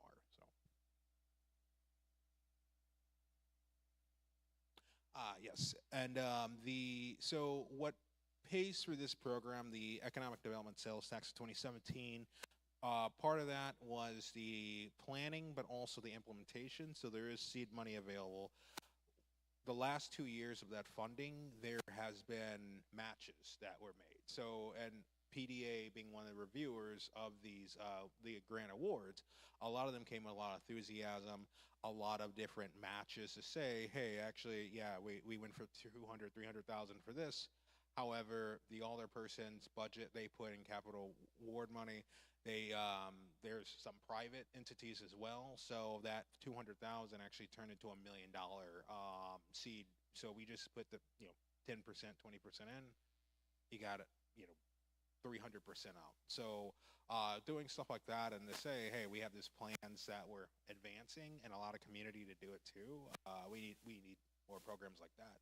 We need to show more success more quickly, so that other people can say, right now, I do agree. I heard this in the planning process. We need to see some action. Partially, that's what the development scenarios were there for. We did a little bit of action, but we need a lot of action. Thank you.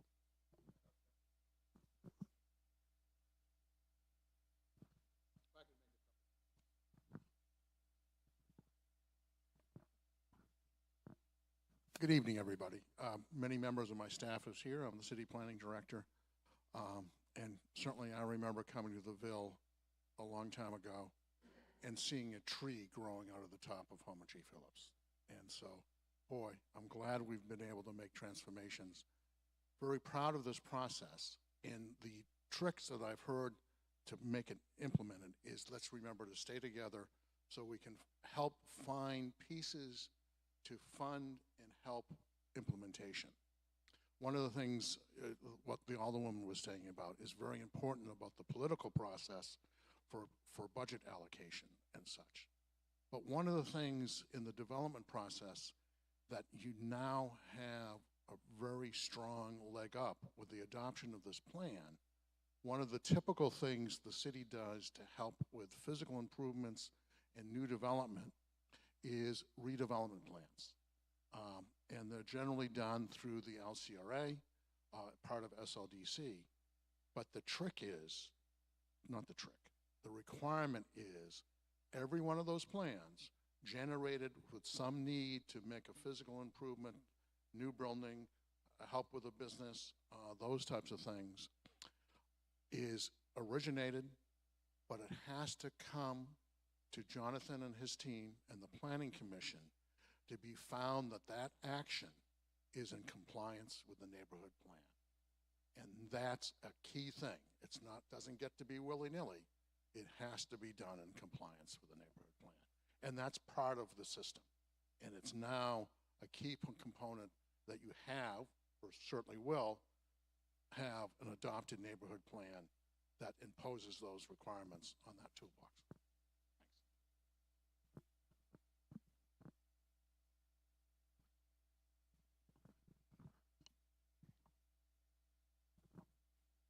I'll try to be quick. I've been involved in plans at this scale for 30 years, been through a lot of them, different roles. From what I can tell, and I've looked at this one closely, I think it's a good plan. It's a good roadmap. Plans are great at articulating goals and how to achieve them. In and of themselves, they don't do anything. But they're a great framework for kind of building advocacy and collaboration and aligning resources to achieve things. So one of my favorite quotes is, "You don't have to move to live in a better neighborhood." Nothing I can tell you guys about tenacity or patience that you don't already know. Parts of this will probably be fairly straightforward. Parts of them are going to be frustrating and take time. I definitely echo what Alderwoman Saunier said about, pester your elected officials, talk to your alder person constantly, bring them in. All that said, I do have a question. I've heard reference to an implementation committee. I'd like to have some understanding of that, what that looks like. I would hope that it's durable.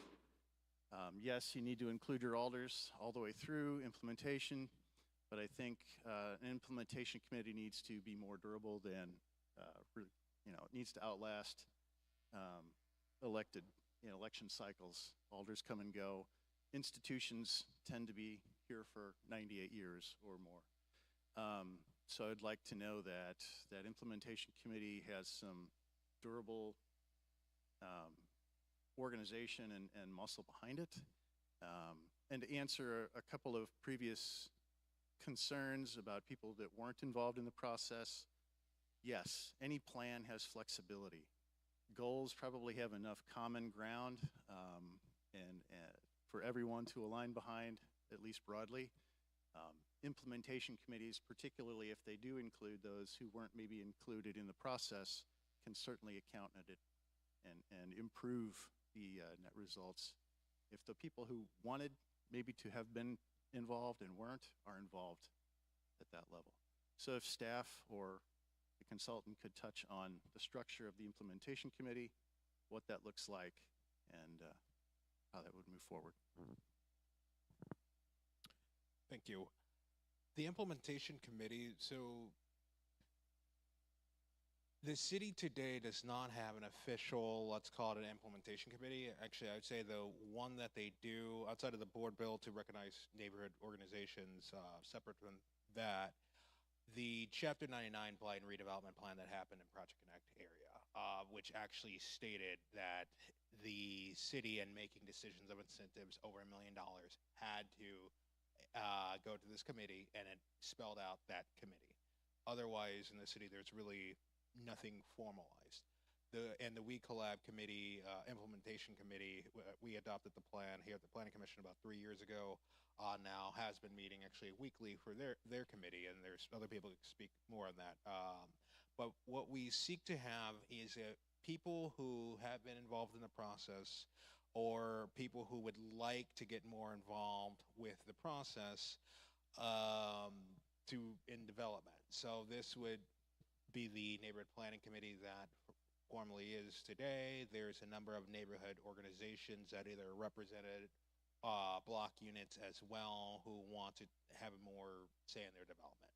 So currently, how we've been, a little bit of a test, CDA and SLDC in this process held some, and LRA had some proposed projects that otherwise wouldn't have gotten as much public or even neighborhood scrutiny as if it didn't come to this committee.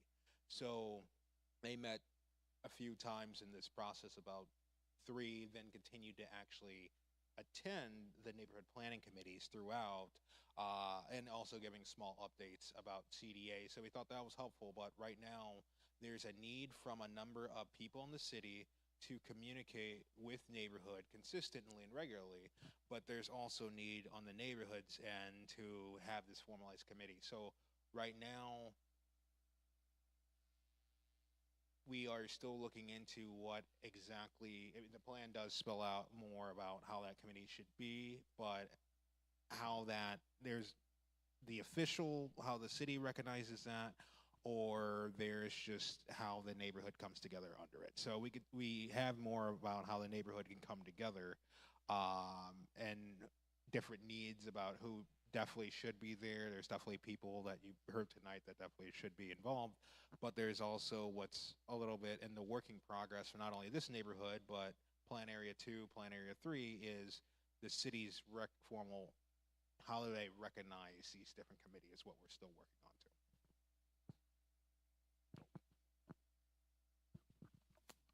Good evening again, y'all. Sunny Hutton, Community Engagement Consultant on the project, and also Kingsway East resident. What's amazing, I'm thinking back to what Tyrone had said about he joined Kingsville, which is Kingsway East mixed with the Villes. Yeah. So he joined because he was a part of a group that wanted to take action, and they were about it, and they did it, and they showed it. It just wasn't in their words. So 3 months ago, a committee was actually formed on Kingsville specifically for planning. So they're going to be stewards. They're going to be resident stewards that are already doing the work. And Kingsville is a very welcoming group as well. So they're going to be sticking to that plan, looking at it. They'll be pulling in city officials for each of those priority projects. Everything from making sure the sidewalks on this part of the neighborhood are fixed, to everything from, okay, can we talk to this certain developer and, pitch our neighborhood to them. So it got started 3 months ago, and then we will officially launch in January of 2026. Yeah, so. Yeah, we're excited about the committee. Yeah, but we already doing the work. So we need to find ways to empower, because even their neighborhood planning meetings, a lot of neighborhood associations or organizations throughout the city do have, regularly speaking, their older person, their different city departments, and third parties there. But a lot of times there's not a formalized structure. So this is where we are now dipping our feet into that pool to say, there's a board bill on the table that that recognizes community organizations. So there is that attempt, but there's other means that we still need to look at to see. And I'm not saying that everyone's happy on that end, but that's one of the first shots that someone in the city has had to recognize like some type of group. But this plan has it. The We Collab plan also talked about implementation. So there's more to talk about as to what kind of structure really works for the citizens of St. Louis, but also departments to really go to be. We can always go to them counting. So we need to build that relationship too. Yeah, community needs its own squeaky wheel, long lasting.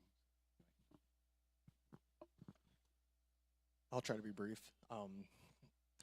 First, thanks staff, consultants, and most importantly, the community, not just here, but everybody that's been involved with this. That's kind of my first topic. I've seen kind of plans for either counties or cities that have had less engagement than this, so I was really happy to see those stats. And seeing that you guys have reached out so much and stayed involved, and stayed committed to hearing every voice, or at least trying to. I did hear some other testimony that some people are missed, and that's unfortunate. But there are still ways to stay involved, and I hope that everybody that was missed on the first try or the second try, the 27th try, can still get involved. There's still opportunity there. This is your community. This is our community. This is our city. So please don't feel slighted. Get involved, please. Like, there's more stuff that's coming down. There will continue to be stuff. So I just wanted to say that. A little bit about me. I grew up on Lexington Taylor and then grew in Cora, Greaterville. My mom was born at Homer G, so I have that connection here. Just like Jake, without this neighborhood, I wouldn't be here. There's no way. So I just wanted to, the people on this commission, the people that are involved, we all have something that ties us to this neighborhood. Kind of put my civil hat on for a little bit. Something that kind of Don hit on a little bit and that we've kind of danced around a little bit is this plan and how it affects the future. From my standpoint as a civil, I work with developers. This plan gives you the teeth, to say, hey, we don't want that here. Or we want this here. We want our streets to look like this. We want connected sidewalks. All those things are things that I look at when a developer comes up and says, hey, I want to do this. And I'm like, I don't know, man, that neighborhood just told us they don't want that. Or they want you to do X, Y, Z. They want you to put artwork up. They want you to have great wayfinding, whatever. So from my standpoint, I love these plans because it gives me something to go back to the developer and say, no, that's not what they want. Because, I personally can't stand up, but if you guys enable us to do that, this is everywhere, including this commission. Because when a plan comes through and we have, conditional use permit or whatever it is, we use that plan. It's a piece of our kind of guidelines, our guardrails to help protect you. So I said I was going to stay brief. That's my piece. I think everybody's in support of this. One last thing. I do have a question, clarification. This is a living document. Can we make updates to this as we go? So just something else to think about. Stay involved. If there's something that's really like, they missed the boat on that, no offense. But we can, amend this or we can make revisions. So that's all I have to say. Okay. Thank you. There was a lot today in this presentation. And I have a connection, a pretty deep connection here to the Ville. Both my parents were Sumnerites. I grew up in the Ville. I've lived in this neighborhood for 62 years in Kingsway East. And one of the things, though, I see, we're lucky in a way that we're the first plan in this effort that the city did. The other bad side of that, and not bad, but the opportunity is the city's going to get better at this. And some of the things that we heard were complaints. We're going to get better, and we're going to do better. Some of the connections that I think Jonathan mentioned, and one of them is on financing that Jake was talking about. The financing similarities in all the planning groups in North City, the financial hurdles are the same. The thing we lack is developers wanting to come in that have assets and that are bankable. They're not looking to come in unless we sweeten the pot and have a defined path. And I think staff, we need to kind of look at our economic development strategy, that we kind of define that path a little more clearly, because it's the same in Fountain Park, Fairground, O'Fallon. Well, some of the specifics are different, but the economic challenges are very similar. So I just think we could probably learn more on that and how we stack those resources. Jonathan mentioned NS. There's also bankable loans the city could do, low interest loans. How do we fill those gaps? And let's articulate that specifically and give developers some kind of a path, because that's who we're trying to attract. We're not going to do this, as Jonathan pointed out, with city money. CDA doesn't have the money. We just can't do it that way. We've got to attract bank loans of that $38 million in that? No, it was $8 million that we needed on that example. We're not going to get that money from CDA. They don't have it, and that'd be the whole city grant for like 3 years. So we really need to find a way that we can lay that out and attract developers across the city. But overall, I think the plan is great. I do think, as Stan said, we need to update, modify, continue to monitor. And the final thing is some of the behaviors that we have in the city right now, which all the commissioners know, I say this all the time, that it's about how we enforce what we have. We don't have a lot, but we need to be more judicious in what we have. So thank you, guys. I think it's a great job.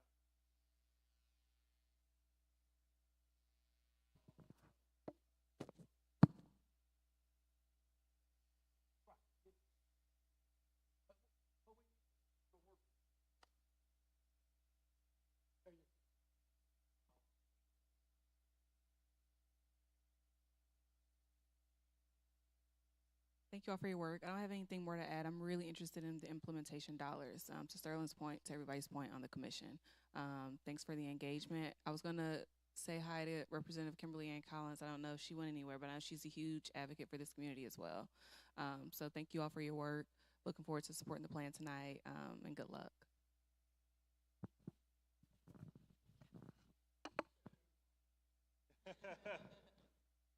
I just wanted to add, being that State Representative Kimberly Ann Collins is present, that I think when we're talking about funding, especially post-tornado, we should not limit ourselves to just city dollars. I think there are absolutely some opportunities at the state level, and Representative Kimberly Ann Collins does sit on the budget committee at the state level.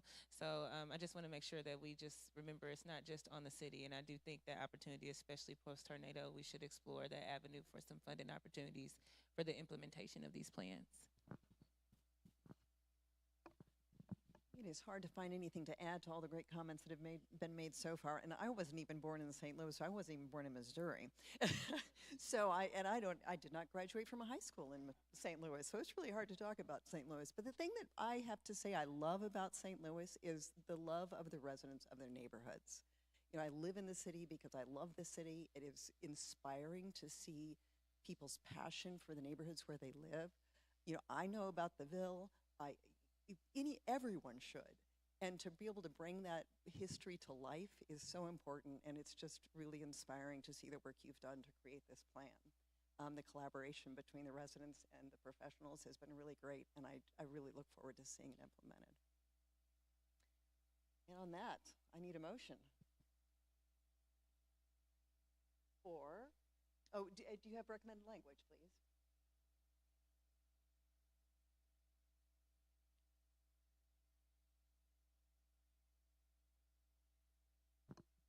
Thank you, Chair. The recommended motion is that the Planning Commission adopts the neighborhood plan for the Ville, the Greater Ville, and Kingsway East neighborhoods as a neighborhood plan, subject to correction of a few minor errors, and as a supplement to the city's comprehensive plan. Thank you. All right. Motion by Alderwoman Saunier, second by Commissioner Fowler. Call for vote.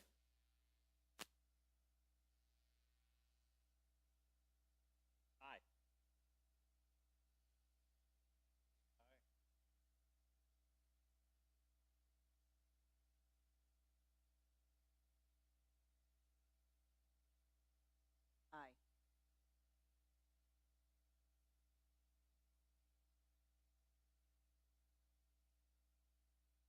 Congratulations. Pass it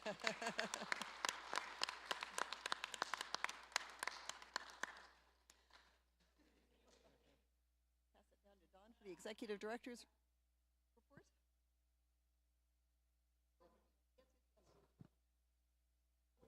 Final report. I wanted to just to thank everybody again, but this is a different subject. I'm passing out a little information I'd like the staff to consider for our next meeting regarding gas stations and our zoning code. And I think we're having an opportunity as we move forward in our zoning process to talk a little bit about gas stations and their impact on the quality of life in the city of St. Louis, and maybe even break out something special on that.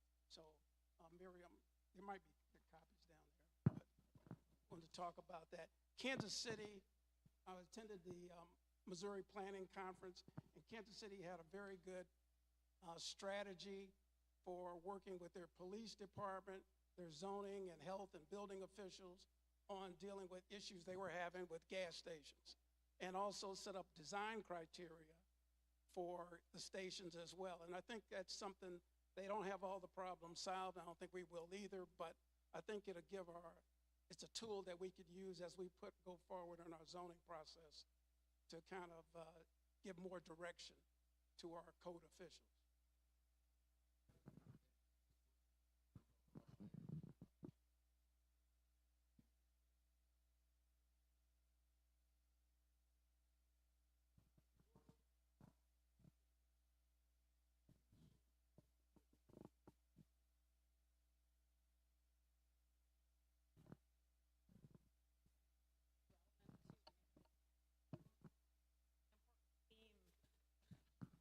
An important theme in a lot of the even early discussions with like diagnosing the problems with our zoning system. I think there are policy shortcomings relating to things like gas stations, convenience stores, and other uses that, if not properly located or properly managed, can go sideways and become quality of life issues. So there's a policy side of that, but also just the lack of enforcement tools and enforcement capacity at the city are an enormous issue that is raised again and again. So that's just to share that I think in that process we're going to be looking deeply at all of the enforcement tools we can build into the new code. There are some that are missing, like there are no penalties, for example, currently at all. There are on the building kind of property maintenance side, but not with zoning violations. There aren't enough revocation tools, all sorts of things like this. But I think we're also trying to flag and start a conversation about there's a potential for the city to invest in enforcement capacity. The city used to have zoning inspectors, does not currently, things like that. So I just really appreciate this conversation at this point that you, Commissioner Miller, has very consistently raised. And I know that's of concern to this neighborhood too. So just sharing that.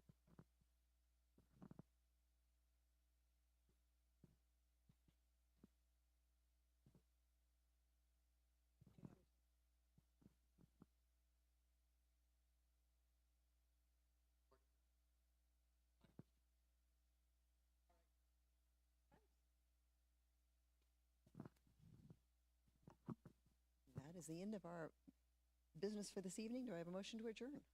So moved. Second. All right. Meeting is adjourned.